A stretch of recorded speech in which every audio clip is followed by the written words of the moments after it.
If you're anything like me, you often start your day by looking at social media posts and learning about whatever breaking political news happened while you were asleep, usually consisting of outrage over some insane things Donald Trump said in a press conference or on Truth Social. There's no doubt about it that consuming news that early in the morning isn't the best thing for my mental health, but I can't help it. I'm not so interested in what it was exactly that Trump said or what his administration did, but more so about the reactions from his base of support. Throughout Trump's second term, his administration has enacted a variety of unpopular policies, even getting us into another war in the Middle East. And each day I wake up hoping that today will be the day that his base of support finally realizes that Trump and his administrations are not enacting policies that have the best interests of the country at heart. And yet it seems that day is still ahead of us. I can understand why some people offer unwavering support to Trump and his policies. According to Pew Research Center, the majority of Trump's base is straight white men, and they stand the most to gain by Trump's increasingly fascist, misogynistic, and white supremacist policies. So they can look past the high gas prices and the unnecessary wars if it means reaching the ultimate goal of a Puritan white society. But what continues to puzzle me are Trump supporters who aren't white, who aren't men, and who aren't straight. Groups that have been historically oppressed and will be subject to more oppression under a fascist regime, but still choose to support Trump's conservative ideology.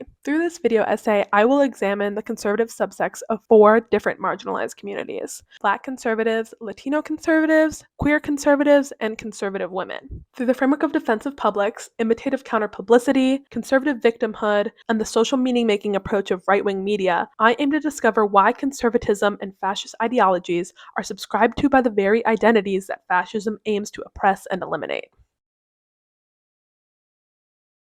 One of the key frameworks I will be using to understand conservative thinking is that of defensive publics and counterpublics. Jackson and Kreis understand counterpublics as groups that aim to go against the status quo, to reclaim public power for marginalized groups, and reshape public opinion on social justice issues. However, in recent years, Jackson and Kreis have found that many scholars have been using the idea of counterpublics to describe contemporary right-wing movements. Jackson and Kreis disagree with this notion, as they state, quote, "Exclusionary ideologies are rarely, if ever, counter." They instead offer up the idea of defensive publics as groups that aim to preserve traditional social order and align themselves with historically dominant powers. They make the point that contemporary right-wing movements often try to imitate counterpublicity, making self-espoused claims of subordination and victimhood, when in reality, right-wing movements are characterized by the defensive social power hierarchies that have been traditionally protected by Western society. In order to understand why marginalized communities have aligned themselves with these contemporary right-wing movements, it is important not only to understand conservative status as defensive publics, but also the imitative counterpublicity that conservatives often perform in order to mimic the aesthetics of counterpublics. Another key framework I will be using to understand the conservative ideology is the idea of conservative victimhood. Mayer and Parks introduces the idea of issue-driven versus affective polarization, where issue-driven refers to polarization around specific ideas and policies, and affective refers to a more emotion-driven polarization, often based on a dislike for other partisan groups. Mayer and Parks argue that it is affective polarization, which often comes from shared collective experiences and narratives, that creates strong partisan bonds and loyalties. Mayer and Parks goes further to state that these collective experiences don't necessarily need to be actual events, and that the concept of these collective experiences are actually socially constructed. That is to say, it is simply the perception of a collective experience that is enough to form strong partisan bonds, even if that collective experience did not happen in reality. In their study, Mayer and Parks aim to uncover a specific collective experience, one of partisan victimhood. They reflect that while oftentimes conservatives don't outright label themselves as victims, there has been a growing intensity surrounding a core collective identity of grievance against institutions conservatives feel are unjustly biased against them. Mayer and Parks find in their study that, quote, "Conservatives' political ideology was more closely associated with perceptions of Republican victimhood than liberal ideology was related to perceptions of Democratic victimhood," and that even though some Democrats believe that they experience victimization, victimhood as a social identity is more closely tied with the conservative ideology. Mayer and Parks make sure to point out that this idea of conservative victimhood seems quite at odds with core conservative beliefs that value personal responsibility and the alleged meritocracy of the United States. But if the concept of conservative victimhood is at odds with conservatives' core beliefs, how is this narrative perpetuated in the first place? Nadler and Taussig argue that right-wing media plays a key role in the social construction of conservatives' collective experiences. Nadler and Taussig reflect that many previous scholars have tried to categorize right-wing media solely as agents of disinformation, feeding falsehoods and propaganda to a gullible audience, or they categorize right-wing media as a cultural mirror, simply reflecting back what audiences already believe and want to hear. However, Nadler and Taussig argue that both of these categorizations fall short of truly understanding the unique impact right-wing media has on the modern conservative movement. Nadler and Taussig's social meaning-making approach finds a middle ground to state that the influence of right-wing media lies in the ways in which they cultivate their stories to have deep meaning for their audiences. The first part of the social meaning-making approach is about mobilizing identities, which aims to create a you versus them mentality within their audiences, stating, quote, "A conservative's identity is held together by the shared sense that conservatives are shamed and stigmatized by liberal elites and offer conservatives the therapeutic services of sympathy and solidarity." The second part of the social meaning-making approach is cultivating deep stories, which reforms our understanding of everyday events to connect them to broader themes that then become meaningful parts of our identities. Nadler and Taussig argue that right-wing media participates in cultivating deep stories by bolstering news that feeds into the narrative of conservatism as a stigmatized social identity, creating narratives that can then reframe major events like January 6th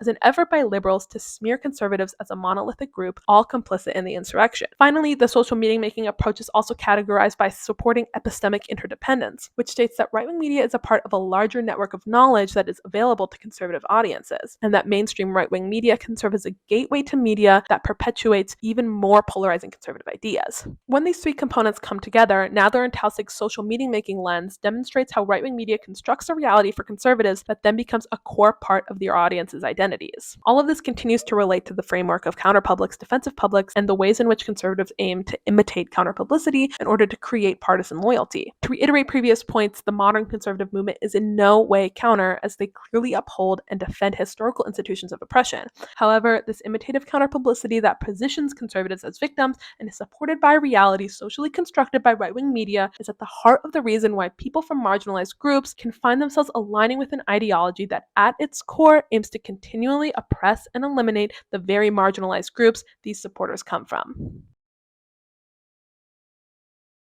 In the next part of this video, I will dive deeper into the specifics of 4 conservative marginalized communities: Black conservatives, Latino conservatives, queer conservatives, and conservative women. Each of the articles I'm going to use makes an important note that to describe any of these communities as self-hating would be a dangerous mischaracterization. As we will see, many of these conservatives are very proud of their marginalized identities. They simply believe in other means of uplifting their communities, or feel that they can remove their identities from the political beliefs that they subscribe to. It's easy to believe that the reason these groups are seemingly voting against their own interests is because they have internalized hatred towards their identities and their communities. But the reality is much more nuanced and requires a more empathetic perspective in order to understand each of these groups' motivations to support a fascist conservative ideology.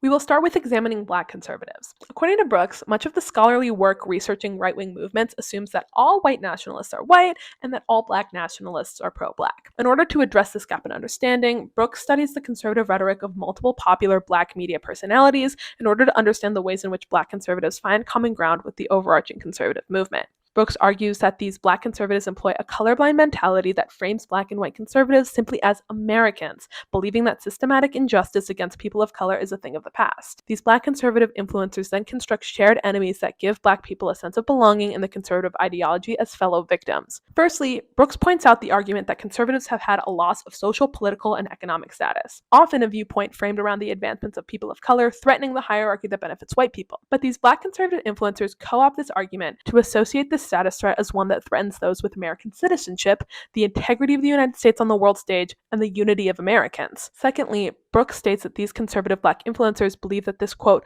loss of status is the result of coordinated campaigns to weaken the country, traditional values, and Christian hegemony. These conservatives attribute these attacks to mainstream media and liberal Democrats, whose ultimate goal is to induce victimhood among the Black population and make them more susceptible to elite control. Finally, Brooks finds that these influencers argue that self-defense is necessary against these coordinated attacks, whether it be defense against liberals and leftists, or even other Black people. These influencers believe that criminality is something inherent to Black Black culture, and that these groups refuse to hold Black people accountable for crimes and other misdoings in the name of diversity and equity. By finding common enemies with white conservatives, Brooks has found that these Black conservative influencers have been able to construct a colorblind reality where Black people are treated as members of a larger American identity that is under constant attack. Like Mayer and Parks argued, this is a socially constructed reality that paints conservatives as victims of an outside force threatening their values and hierarchy in American society. There is also an element of imitative counterpublicity, that these Black conservatives are fighting against a force, countering a new wave of activism and leftism that threatens conservative values and the American identity. What is unique about Black conservatism compared to the mainly white conservatism we talked about earlier is that these Black conservatives are having to justify actions taken against their own communities. Certainly, white conservatives go against white liberals all the time, but the value that white people bring to society is never brought into question in those arguments. The Black influencers studied by Brooks are a part of the right-wing media ecosystem studied by Nadler and Taussig, and they mobilize identities by creating an us that includes Black people that have assimilated into white American culture, and a them, which includes any Black people who engage in activities that threaten conservatism and traditional values. These influencers cultivate deep stories that position leftists as the enemy of Black people, stating that they are only interested in keeping the Black population under its control, and demonstrate how a loss of a status for white Americans means a loss of status for all Americans. Overall, these Black conservatives live in a socially constructed colorblind reality where Black people are no longer systematically oppressed, and anyone who aims to work against institutional racial biases or create programs that uplift the Black community are actually doing more harm than good and are threatening the lives these Black conservatives have made for themselves. Being able to worry less about the racial aspects of their politics allows them to more freely associate with a conservative fascist ideology, as they believe they will not be the ones targeted by an oppressive regime.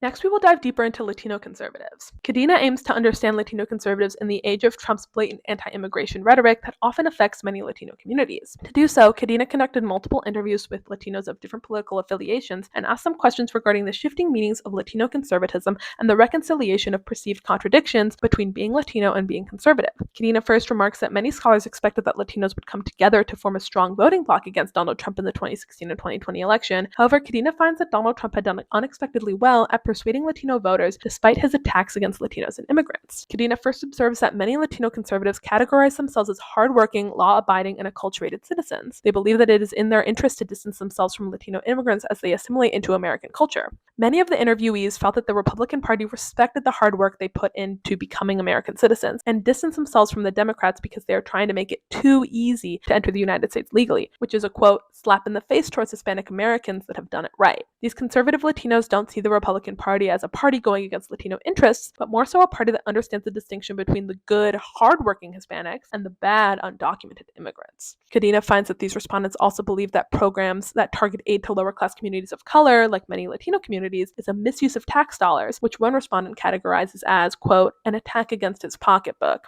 Cadena states that these conservative Latinos don't feel the Republican Party is going against their interests, but rather they recognize the ability to position themselves in an important voting bloc that the Republican Party recognizes and caters to. These Latino conservatives also employ a colorblind mentality that emphasizes the importance of American citizenship and assimilation into American culture. These respondents believe that once you have assimilated, you have then earned the right to be treated like any other hardworking American, and that any further government assistance makes their communities soft and reliant. Cadena's research shows another example of how a marginalized group has to justify actions taken against members of their own community. A study by Nadler and Taussig, right-wing media has been able to mobilize identities by crafting a shared enemy for conservative Latinos and white conservatives, the enemy being undocumented Latino immigrants and immigrants that have engaged in criminal activity. They also cultivate deep stories relating to the issues of affordability, public safety, and economic security that all Americans face, and blame the existence of those issues on immigration into the United States. There also exists the element of victimhood and imitative counterpublicity, as Latino conservatives are fighting against Democrats who are trying to make immigration easier and believe policies like welfare exist to soften the population and push them into reliance on the government. Cadena finds that Latino conservatives live in a similar socially constructed reality to Black conservatives, a colorblind reality where the activism of the past was enough for the members of their communities to be treated like true Americans, that any further work aiming to reduce systematic oppression is actually working against Latino interests and will keep their communities down.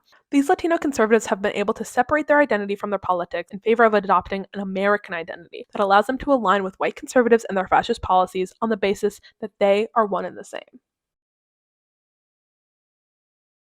Now it's time to examine queer conservatives. Madrick aims to learn more about the reasons behind queer conservatism through two main frameworks: assimilationist versus liberationist queer politics, and homonationalism. Firstly, Madrick defines assimilationist queer politics as policies that stress the inherent sameness of queer and straight people, that the only difference is simply the gender of which they are attracted to, but other than that, queer conservatives are still loyal conservatives. Madrick finds that assimilationist queer conservatives believe that their sexuality is only one small part of their identity, that their beliefs in conservative values like small government, a free market, and a strong military hold more weight than LGBTQ issues. But these queer conservatives still fight for LGBTQ rights and protections through the lens of the conservative ideology. Madrick offers examples where assimilationist queer conservatives advocated for same-sex marriage on the basis of the sameness between queer and straight people and the conservative tenet of state autonomy, and argued against a bill that would ban LGBTQ teachers on the basis that it violated the conservative beliefs of a right to privacy and individual liberties. However, the assimilationist queer conservatives often make a point to separate themselves from what they call the quote gay establishment, which includes queer people who live a quote libertine lifestyle, or those who engage in direct action and confrontational politics. Madrick finds that while the liberationist approach to queer politics is often found within liberal and leftist circles, a section of the far-right queer conservatives also have a liberationist attitude. Liberationist queer politics are usually characterized by policies that accept queer people as a distinct cultural minority, and stems from the belief that queer culture cannot exist under a straight society as long as heteronormativity dominates our cultural conversation. This attitude shows up in queer conservative politics from queer conservatives who oppose same-sex marriage on the basis that to be queer is to live outside of the mainstream, and that queer people don't need to concede to the heteronormative institution of marriage. Madrick notes that the queer far-right liberationists have only gained prominence in recent history after the major rights battles were won by the queer liberationist left.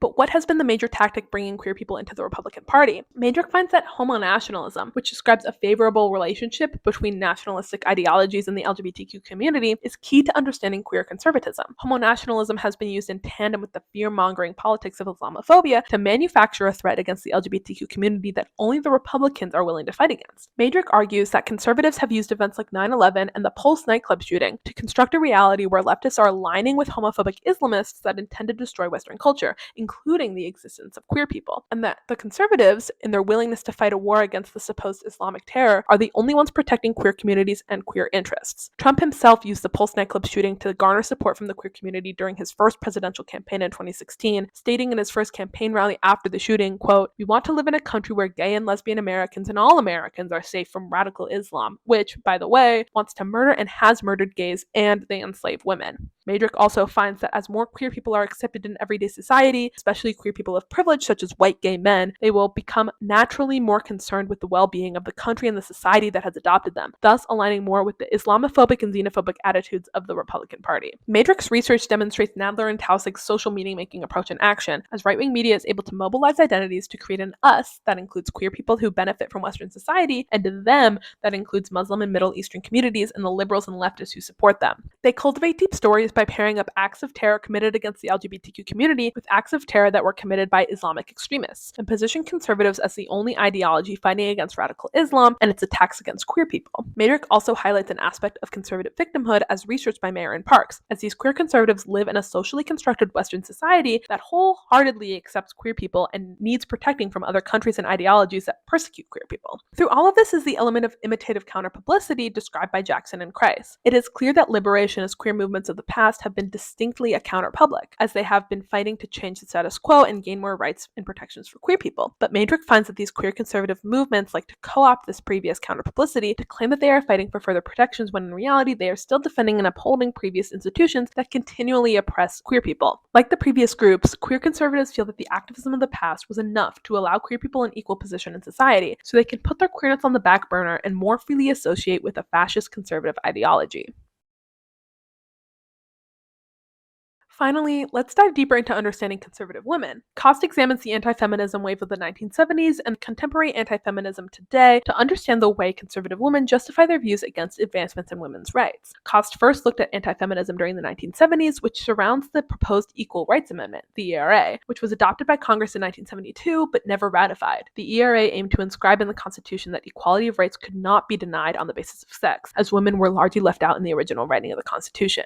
Anti-feminist women at the time came out in 4 enforced against the ERA on the basis that they believed women were made for a submissive role in society. Cost finds that the main argument used by these conservative women is that women during that time period actually had a superiority over men. As families were the most important unit of society, women were put on a pedestal as the homemakers for their ability to have children. The conservative women at the time felt that they already had immense privilege and rejected the ERA because it would mean lessening women's status from superior to just equal. Cost finds that today's anti-feminism comes from the idea that contemporary feminism rejects women who subscribe to more conservative ideals, and therefore has become an enemy to the majority of American women. These anti-feminist women feel that a feminist critique on men is also a critique on the women who support those men. So eventually these feminists end up engaging in misogyny against their fellow women. Cost also discovered that these conservative women discredited contemporary feminism because they believed that gender equality had already been achieved in the past. They argue that the patriarchy no longer exists, which then allows them to reject violence against women and rape against women as tools that constitute patriarchal oppression. Overall, Cost notes that, quote, at its core, the conservative backlash is a movement aimed at reducing women's rights, but the stance is never acknowledged explicitly and publicly as, in their writings and public speeches, the leaders of the backlash actually celebrate women's rights and describe them as successfully conquered. If women no longer need to fight for equal rights and protections under the law, it leaves a lot more leeway for women to freely associate themselves with conservative ideology.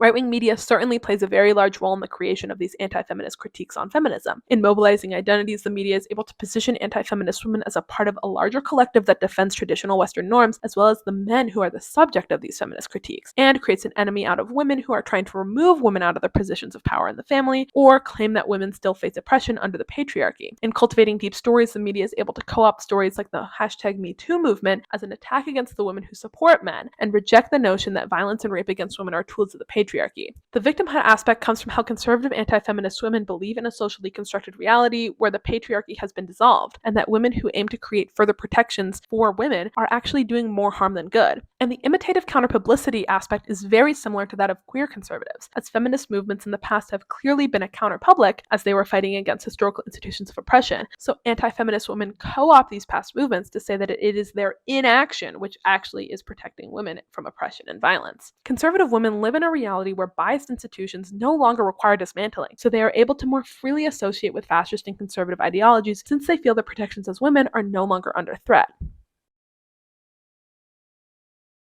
I hope that one day we can live in a world where diversity is truly celebrated, where historically marginalized communities have been uplifted and supported, and where systematic oppression and institutional biases have been eliminated. But what lies at the heart of this examination of conservatism is that the world that I hope to live in one day is the socially constructed reality that these conservatives are already living in. All four of the marginalized groups I researched made claims that previous activism and social justice movements had done enough for these communities to no longer be considered oppressed or disadvantaged, and that any attempts to change the status quo in the modern day will actually put these communities back at a disadvantage. The right-wing media constantly finds an enemy for these communities to mobilize against, and frames that enemy as a friend of liberalism and leftism. Throughout this project, I used the term socially constructed reality to refer to the worldview that these conservatives subscribe to, but it's important to note that just because something is socially constructed doesn't make it any less real for those who believe in it. There are many things in our world that are socially constructed. For example, this $2 bill is just a piece of paper if it weren't for the social construct of money that gives it value in our society.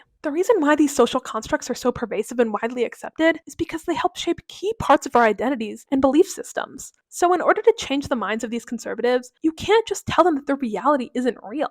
I believe that Democrats have tried this argument again and again, hoping that appealing to the race, gender, and sexuality of these marginalized communities will get them to abandon their conservative beliefs. But as we've seen, the right-wing media ecosystem is simply too good at mobilizing identities and cultivating deep stories that create strong bonds within the conservative community. I believe that relating to the material circumstances of these communities is the only way to combat right-wing media's rhetoric. The most diverse group in the United States is that of the working class, and it can unite all of these marginalized communities under one majority whose interests cannot be ignored. Instead of fighting on the basis of identity and how these groups should be voting, I believe that by focusing on issue-driven polarization and uplifting the working class with policies focusing on the collective good of all Americans, the Democratic Party can earn back the trust of these voters without outright attacking them for their beliefs. Everyday Americans face a litany of material issues, including access to healthcare, adequate housing, affordable groceries, job insecurity, etc. And if we can better these circumstances and make the lives of Americans more affordable and comfortable, then we can overcome the social construction manufactured by right-wing media and create a new reality that is undeniable. However, if we continue to undermine the power of the working class and let affective polarization drive our political conversations, there is no doubt in my mind that we are heading towards a fascist authoritarian regime. But the world I hope to live in one day is still possible. It is only a matter of how much you are willing to fight for your fellow neighbor, regardless of their political beliefs, and stand up to the billionaires, CEOs, and government officials that want to keep us divided and powerless.